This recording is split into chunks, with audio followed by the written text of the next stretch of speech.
What's up, you guys? Happy Thursday. Out here on Key Biscayne doing a little training. It's another gorgeous day. It was actually even a little cooler this morning, which was kind of cool. No pun intended.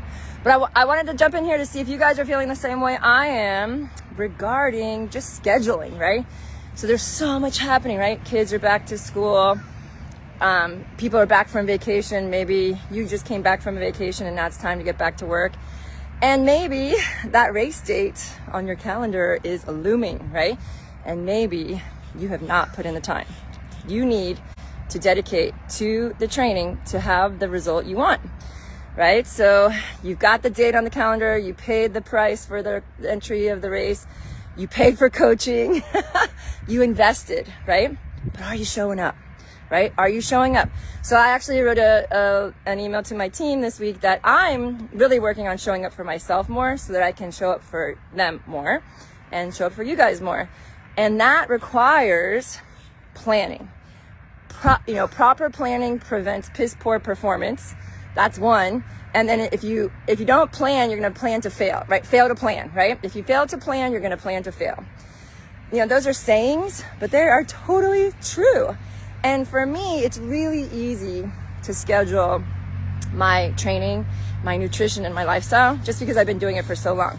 That comes very naturally to me, and I can fit everything else around. But I have a big goal. I have a big goal to grow the company online, right? So I have a big plan for the next 6 months. And for me, sitting down at the computer for 2-hour blocks to really create is tough. But I'm learning strategies to plan. I have to plan everything in my calendar. So every Monday, I'm taking an hour, first thing in the morning. Hey, Diane, how are you? First thing in the morning on Monday morning, I usually don't have any clients that day. I'm working from home. I'm more creative after a long weekend of resting. I rest on Sundays.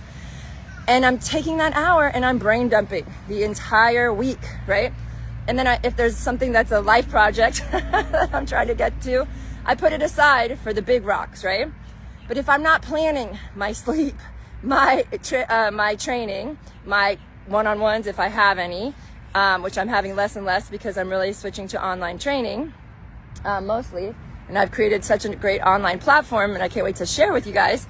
But I'm planning, time with my daughter. I'm planning my dog walks. I'm planning my trips out on the boat with friends, right? I'm planning every single day. If I want to have a social lunch with a friend, I got to plan it. And I'm not leaving it to chance anymore. If I want these big dreams, if you want the big goal of hitting a certain time in an Ironman, you've got to plan, and you've got to plan realistically, okay? That's another big thing is because it always takes longer than you think it's going to take. So say you plan an hour workout on the bike, but you have to drive to the key. Got to plan for traffic. You got to time it right so that the traffic is not so bad that you waste so much time in the car, right? Or maybe it does take you a little time, and while you're in the car, you're listening to an educational podcast. You're not wasting any time there, just sitting in the car, or you're getting your breakfast in the car, in traffic while you're getting to the key to ride, right? That's just an example. But plan every single detail, okay? And watch what happens as the consistency starts to take place and it becomes a habit.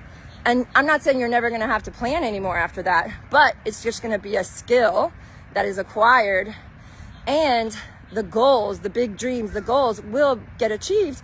And the best thing about it is if you hire a coach, right? That's my number one job, is to make sure my athletes are not wasting their time doing junk miles, right?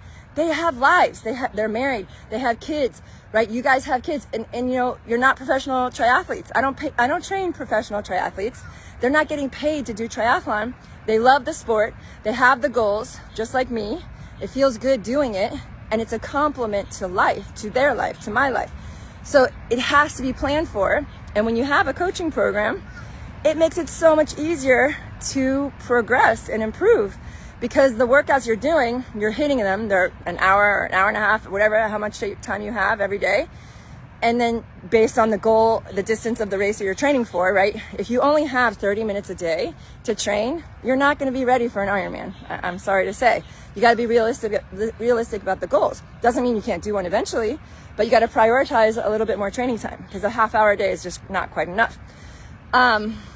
So in my program, I really help educate my athletes on choosing the best races for them.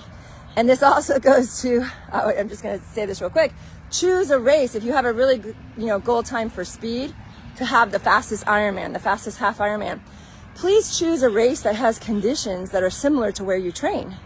Because if you're continually doing these super hilly Utah, Alaska races, and you live in Miami, it's really hard to train for those conditions, right? You can use Zwift, you can use the bridge, you can travel to Claremont, but again, it takes more of your time. So if you want to have a PR at a race, it's really good to pick a race that has the similar conditions that you train in, like Cozumel, right? That's a great example. All right, guys, so remember to plan, give it a try, and then celebrate when you do achieve those goals and that you set in your calendar that you wanted to do, right? Don't forget to celebrate yourself. That's the most important part, right? You don't want to just keep doing it and not acknowledge that you got shit done, right? So maybe, it's 15 minutes at the end of every day, look at that to-do list and all your planning. Did it help you, right? And then at the end of the week, maybe Friday, before you close up shop for the weekend, you look, wow, I got more done this week because I really laid it out last Monday, and this really, really works, right? So I'd love to hear back from you. Check out if you're interested in coaching, obviously I have my triathlon transformation program. I've signed three new people up this month. I'm looking for 2 more people. And in September, we're going to be doing a live challenge to help you guys finish up strong right here on Facebook. We're going to be inside my Triathlon Obsessed Facebook group the second week in September to help you guys have an amazing end of 2022. It's not over. We have so much more time, right? And there is so much time left to really hit that PR or accomplish that goal of weight loss, swimming, biking, running better, or whatever the race is. Bye, you guys. Have an awesome morning. Remember to be grateful wherever you are, if you're not even in Miami, but it's a beautiful day. Bye.